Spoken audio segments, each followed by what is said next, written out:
ఈరోజు అన్నదాత అయినాడు తెలంగాణ చెప్పాలంటే ఎందుకంటే దాదాపు 70 లక్షల మంది 1 కోటి రూపాయలు 1 కోటి మంది అని దాంట్లో 20% మన రాష్ట్రంలో జనాభా 20% జనాభా అన్నా క్యాంటీన్లోనే రోజు 5 రూపాయలు భోజనానికి ఆధారపడి జీవిస్తున్నారు అన్నమాట. అదేవిధంగా ఇప్పుడు గతంకి ఇప్పుడు తేడా తీసుకుంటే ముందు గతంలో రేట్ అయితే ఇప్పుడు రేట్ లేదు. ఇద్దరు సర్వే అయితేనే ఇంకోటి అయితేనే ఇంకొకటి అన్ని అందుబాటులో తీసుకొస్తున్నారు, ముందుకు వస్తున్నారు. రాబో రోజుల్లో గ్యాస్ కనెక్షన్ కూడా ఈ పాలకే గ్యాస్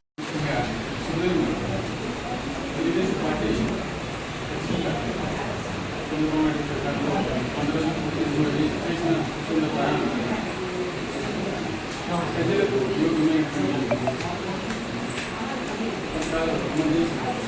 ప్రజలు మన్నాలు కలిగిన తెలుగుదేశం గవర్నమెంట్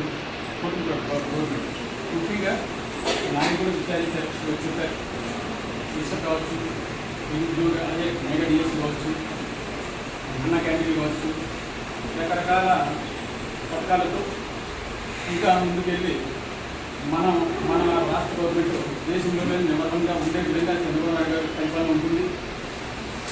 నాయకులు కార్యకర్తలు కూడా ఈ కార్యక్రమాన్ని ప్రజల ముందుకు తీసుకెళ్ళి విజయవంతం చేయాలని కోరుకుంటూ ఈ అవకాశం వచ్చింది. మీ అందరికీ నా ధన్యవాదాలు.